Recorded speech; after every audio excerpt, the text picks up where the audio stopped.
Yo, what is going on YouTube? It's your boy Mosballin. So real quick, remember, multi-dimensional award pack is the reward for logging in today. There is nothing else more worth it on this week's board. So make sure you sign in today, get your multi-dimensional award. Just make sure you do that. I'm letting you know. Tell your parents, tell whoever, like give me like 2 minutes. Let me just log in. Just leave it in there. You don't even have to open it right now. Just log in as fast as you can and do what you gotta do, because you have a chance of literally pulling a Michael Jordan or a Havlicek or whoever the case is. Right now I didn't get anything, but hey, it's better than nothing. I literally got something out of nothing. Nothing. Thank you 2K for giving us awards for logging in. That's so cool. Appreciate y'all for that. Now today we are here for one reason and one reason only, and that reason is you guys want to know the best method to win triple threat games. I have not honestly been playing triple threat offline at all,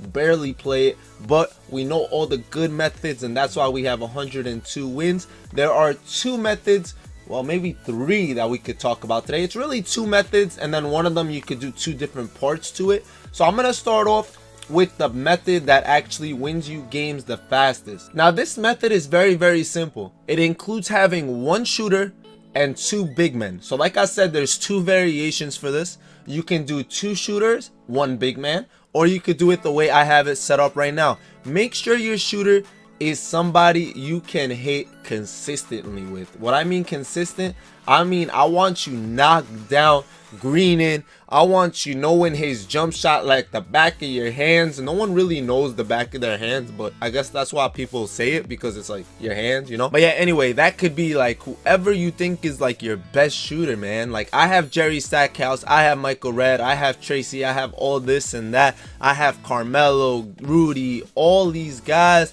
but I think Allen Houston's my best shooter. So I'm gonna get into a game right now, quickly just talk to you guys about what you're supposed to be doing. The CPU Allen Houston just greened a shot on me. But anyway, so why do I use two centers? I use two centers for one reason and one reason only. I could come up the court, either one of them will come set me a screen. I don't have to worry about coming up on the right side, left side. I have the privilege to be able to come up the court. They both play really good defense, they both rebound the ball, and I don't know what is going on right now. I knew because I was recording the game would take longer than it should, but these games should be really fast. Like I said, I come up the court, I could change which side of the screen I want it, and I'm changing it right here. Look, I got the screen where I wanted it, and it doesn't really matter. Sometimes they're gonna go under the screen, over the screen. As long as you have space and a shooter you're very comfortable with, you're just gonna let it fly. And that's all she really wrote, right? That's all you really need to do. I'm gonna run this game through. Just watch what I do on both sides. Most of the time when you set a screen, it tells you which side of the screen is coming up, right? It tells you if he's gonna come on your right side or your left side. You can change that, and you can make him come to the other side. All you gotta do is press L3.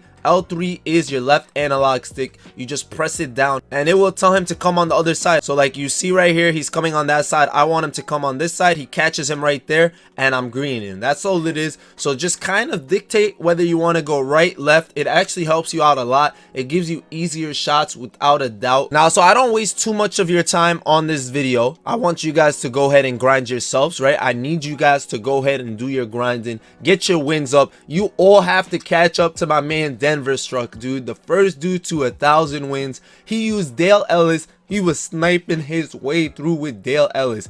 Dale Ellis is an amazing shooter. If you don't have historic domination done, I highly recommend it. Denver made him look like an absolute sniper. And from there, basically, just have your snipers keep shooting, man. That's really all she wrote. As soon as you get to this part of the screen, honestly, all I have to do is quit. I don't even have to sit through it anymore. My guy was tying his shoes. That's how I know the game is over. Dude is tying his shoes. As soon as they start high five, and I know the game is over. Most people do not quit out of that because they are scared. Sometimes it might not count if you quit too early, so make sure you're quitting at the right time. You see there, I won because the vault actually opened. You see there, my wins went up as well. Now question is, why am I using these two big men? And what I gotta tell you guys is, when you go into your collection, this is how I decided who I was using. I went to players, I went to center position, I searched through my centers, and then basically I decided, let me start off at the bottom. I wanted to see who has Hall of Fame brick wall. I started off at the bottom. So say for example, I go to Vucevic. He has no Hall of Fame badges. I'm already done looking at him.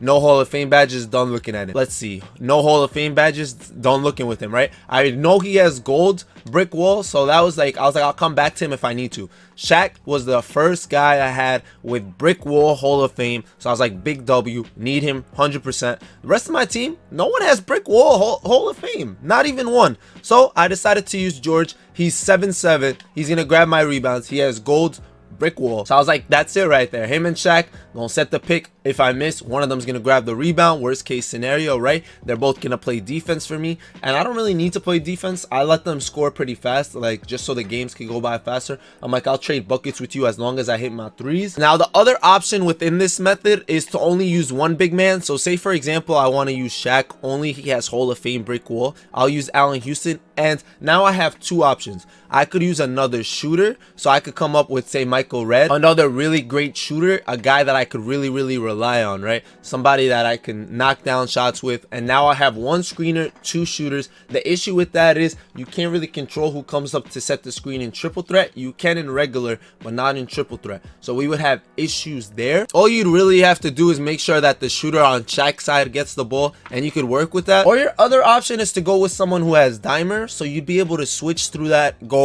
like, oh, Reggie has floor general, I'm gonna use his floor general. Or you could go, I have a center with gold dimer, why not use that, right? But honestly, the first variation with the two big men and the one shooter, if you really can rely on that shooter, I think that method is way better. Now the next method we've talked about briefly in the past. We talked about how your positions and your overall court tier dictate the opponent you play against. Now something a lot of you guys do not know is there's kind of a little glitch around this. If you look at your evolution players, say you're playing unlimited or you're playing domination, and you try to sub in Dwayne Wade, it never will tell you D Wade is the overall of your evolution. It will always tell you that he's still an emerald. That's what the overall will show. So evolution cards are still shown as the overall that they are put down when you first get them, right? So right here, Tracy McGrady, he's gonna be shown as an 80 as well. And then you find the third evolution card. So right now, technically, according to this game, I have 3 emerald players. Literally 3 emerald players are on the court right now, when in reality one of them is an amethyst, one of them is a ruby, and another one is a ruby that can be an amethyst. So right now, if I start this game, I shouldn't be playing anyone that's really high overall at all. Everyone should be low. I should be playing 2 shooting guards and a power forward / center about. Obviously there's some times where it won't be exactly, but that should be what I'm getting. So we're gonna start the game right now. You're gonna see I got a gold player, I got 1 ruby, and another gold player, so that's perfectly fine. So now this method works with pretty much any evolution card, and I would recommend this if you're not really good at shooting threes in this game. I know the shooting is a lot different. If you're not comfortable with any of your shooters, you don't feel like any of them are good, this is also a really good method to evolve your cards. Since my Channing Frye is not evolved, I could work on my Channing Frye's evolution in here. And one thing I really want to remind you is that basically this board does not reset if you lose at all. You don't go back a game, nothing happens. All it is maybe you're wasting contracts, you're wasting some time. But if you don't feel comfortable with any of the matchups you get, like say you're playing against a Michael Jordan that's like really good, or you're playing against Giannis or LeBron and you don't feel comfortable getting your evolution up, or you feel like the game is going to be too sweaty, too long, too irritating, any of that stuff, you're going to take a while playing it and you don't want to, just quit out of the game and research. Like literally, that's all you got to do. This is offline, there's nothing wrong with that. Just quit out, come back in. And now I might as well just talk to you guys about the other variation to this in here, so we don't have to waste too much time. But the other variation would just include position glitching in this. So basically what you would do with that, we've talked about this once again in the past, but say you use 3 really tall point guards, you run up against point guards, shooting guards, and you just basically blow by cheese all of them. If you want to use 3 centers and you use all the 3 tallest centers, you'd be able to cheese off that. That's different than the evolution method. I think the evolution method is way better than that, because you are just gonna match up versus lower overalls and you really have an advantage in that case.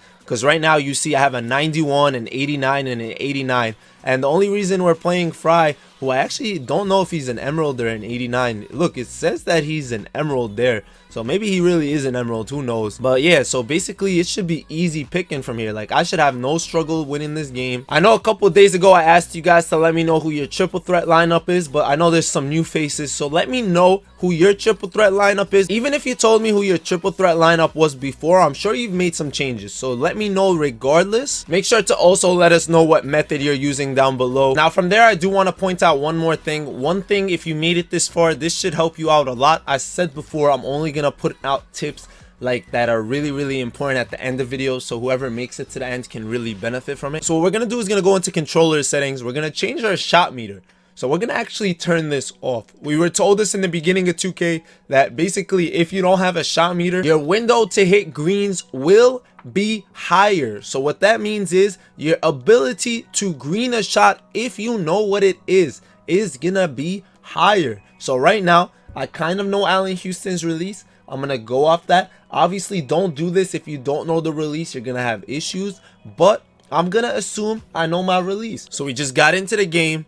We're gonna see what is up right now. This is the moment of truth. Oh my, oh my, oh my, this is gonna be fun. I know his release enough that I think I shouldn't have an issue. Basically, he should be hitting more shots if I am comfortable shooting with him. Right there, bang, green up, boy. Yo, I'm gonna show you guys his shot selection, his shot chart, how many shots he's hit. He's 2 of 2 right now, so nobody tells me nothing. Look at my man hustling. My dude's got confidence for days right now. I might have missed that one. That one felt bad. I definitely released that too fast. As of right now, that I just greened that one, right? We're 3 of 5. As of right now, honestly, a part of me says I shouldn't be doing this till I'm 100% sure I know the jump shot, which is what I'm going to tell you guys. You should definitely know your jump shot before you start doing that. But as soon as you're comfortable, do it. Why not? The really interesting thing is, oh my God, the really interesting thing is that the other guy, aka the CPU, is hitting more shots as well. They're really out here doubling my man, but he's still greening. I don't care. He's a green light.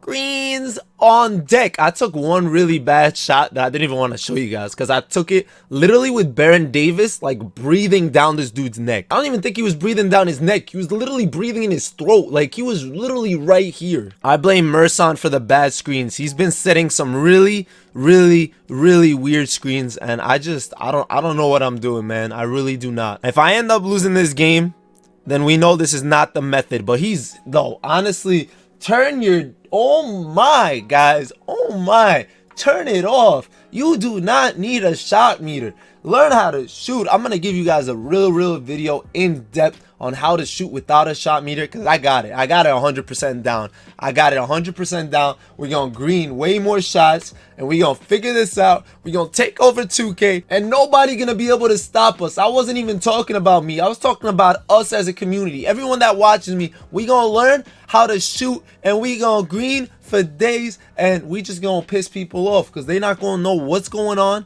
They're not gonna know how to guard us, how to stop us, or any of that. So yeah, guys, that will basically be today's method on how to win games faster, easier, all that stuff. I gave you guys a couple cool methods. Hopefully they do help you out. Hopefully they're new and different, and things you weren't sure about or knew about. Hopefully at least maybe that green method was a little better for you guys. Just let me know if any of this is helpful. If it is, I really do appreciate it when you guys like my videos. It really means an absolute ton, because I do put in a lot of work into making these, even if it looks like I don't know how to edit and I don't know what I'm doing. 100% agree with y'all, but I still put time and effort into recording this, taking time out my day and all that. So I appreciate y'all for supporting me always. Y'all know the drill. Y'all know all that stuff. You all know everything about me already. Everything about me. Grain. I don't know what I'm saying. I'm mad cringe. I'll see y'all later. Thank you for watching Mosballin.